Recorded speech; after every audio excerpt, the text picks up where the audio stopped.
चमत्कारी आईना। रात बहुत घनी हो चुकी थी, हवा भी ठंडक ऐसी घुली थी। एक की हाथ बाहर निकालने पर भी उंगलियां सुन्न हो रही थीं। गांव की कच्ची पगडंडी पर सिर्फ एक आदमी तेज कदमों से आगे बढ़ रहा था। कमल कमल का मन बेचैन था। 2 दिन से वह शहर में काम के सिलसिले से में गया था और अभी अभी आखिरी बस छूटने से पहले अपने गांव लौट पाया था। रास्ता सुनसान था। पेड़ों की परछाइयां उससे बातें करती जैसी लग रही थी, लेकिन कमल को इस सब चीज़ों से डर नहीं लगता था। वह हमेशा से थोड़ा साहसी, थोड़ा अलग सा इंसान था, पर आज कुछ था जो उसके दिल में हल्की सी घबराहट पैदा कर रहा था। गांव की सीमा से पहले जहाँ एक पुराना महुआ का पेड़ खड़ा था, वहाँ जमीन पर कुछ चमक रहा था।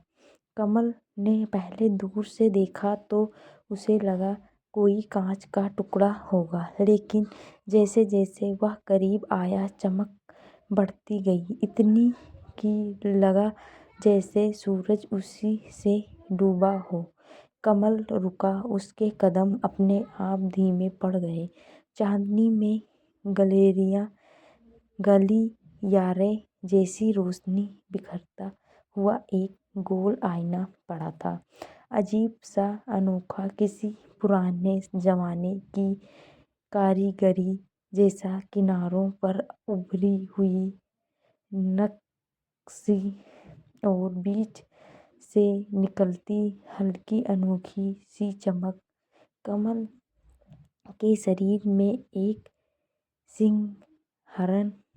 सिहरन दौड़ गई।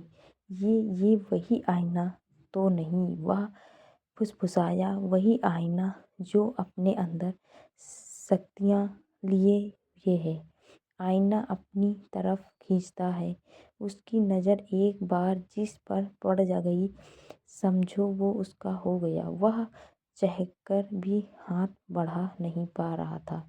कुछ पल वह खड़ा रहा, डूबता हुआ, उलझता हुआ, डरता हुआ, लेकिन फिर उसके भीतर की कहीं ना कहीं छिपी लालसा उसके डर से जीत गई। उसने कांपते हाथों से आईना उठाया। आईने को हाथ में लेते ही उसे लगा मानो उसके भीतर कोई हल्की सी फुसफुसाहट गूंजी हो। मांग ले जो मांगना है, सब मिलेगा, सब। कमल का दिल तेजी से धड़कने लगा। कोई भ्रम होगा, उसने खुद को समझाया। थका हुआ हूँ, दिमाग खेल कर रहा है। लेकिन तभी वहाँ आवाज़ दोबारा आई, और इस बार साफ, मांग ले, तुझे सब मिलेगा। कमल की सांसें अटक गईं। आवाज़ किसी और की नहीं, उसके अपने ही मन से जैसे बाहर आ रही थी।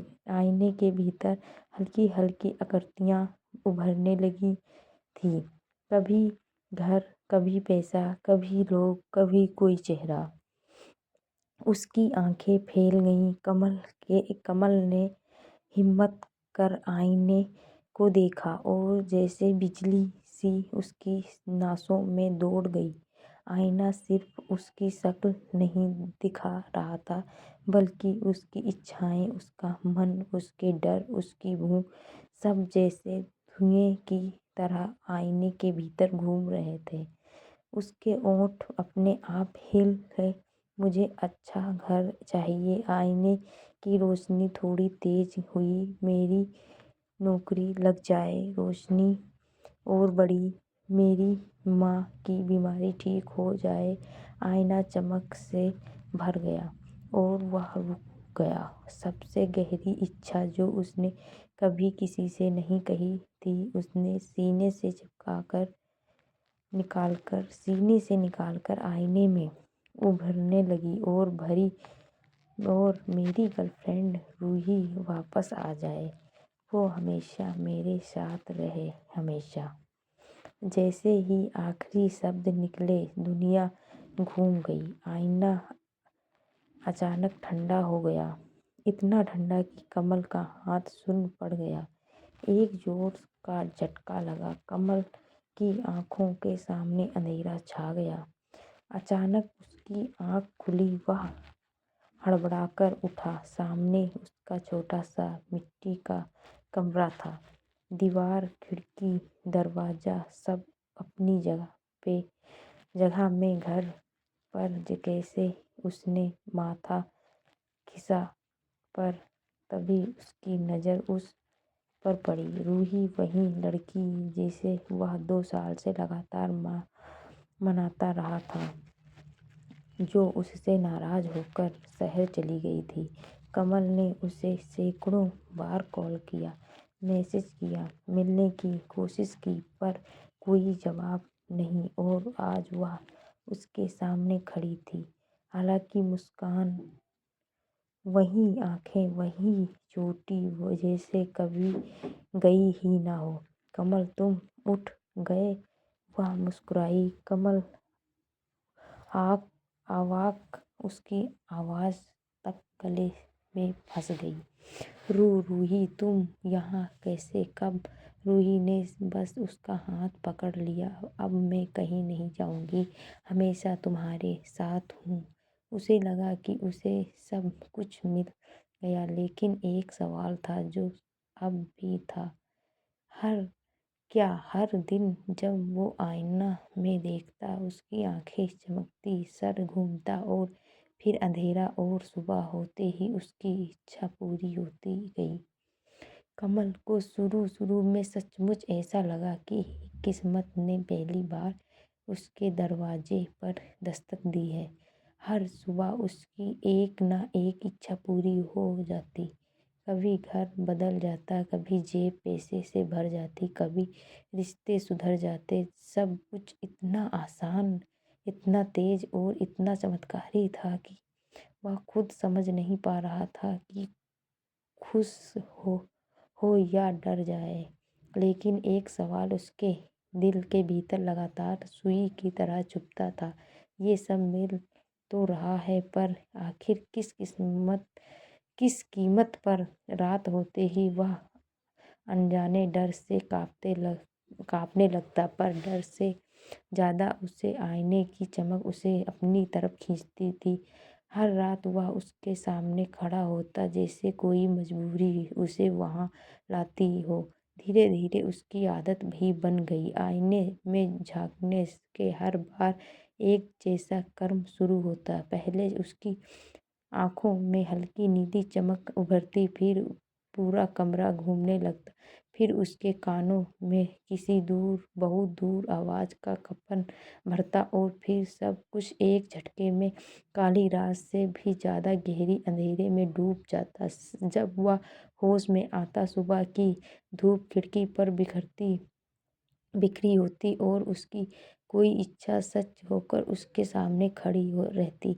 यह सिलसिला दिनों तक चलता रहा। कमल अब समझने लगा था कि हर पूरी कोई इच्छा उसके शरीर से कुछ न कुछ ले जाती है।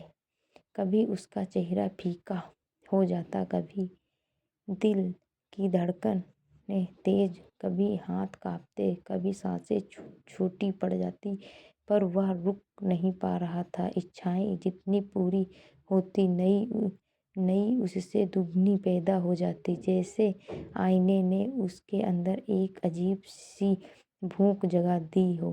और फिर वह दिन आया जैसे वह जीवन भर नहीं भूल सकता। उस रात आईने की चमक हमेशा से कहीं ज़्यादा तेज थी। इतनी तेज कि लगा जैसे किसी से सूरज को छोटा करके उसके हाथों में रख दिया हो। कमरा घूमना शुरू हुआ।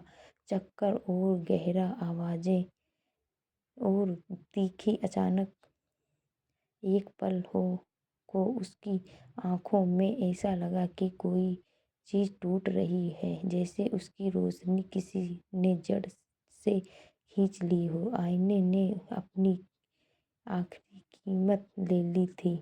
सुबह जब वह उठा, उसे सिर्फ एक गहरी ठंडी खामोशी महसूस हुई। चारों तरफ घना अंधेरा था, पर वह रात का अंधेरा नहीं था, वह यह वह अंधेरा था जो कभी खत्म नहीं होना था। कमल ने चीख कर पुकारा, कौन है? कोई है? मैं कुछ देख क्यों नहीं पा रहा? लेकिन कोई जवाब नहीं आया। कमरे में सिर्फ एक चीज चमक रही थी, वही आईना जो वह शांत पड़ा था, जैसे उसने अपना काम पूरा कर लिया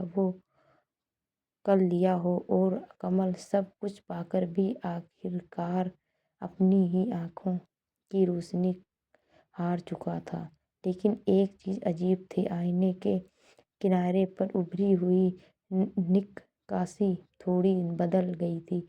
जहाँ पहले सिर्फ डिजाइन थे, अब वहाँ एक नई आकृति थी, किसी आदमी की सफ़ेद बेजान आंखें, ठीक वैसे जैसे कमल की थी।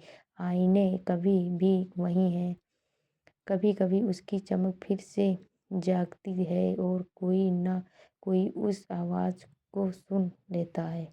मांग ले सब मिलेगा, लेकिन बस कीमत चुकानी होगी, यह सुनाई नहीं देता। अगर आपको कहानी पसंद आई तो कमेंट बॉक्स में ज़रूर बताएं। तब तक के लिए नमस्कार।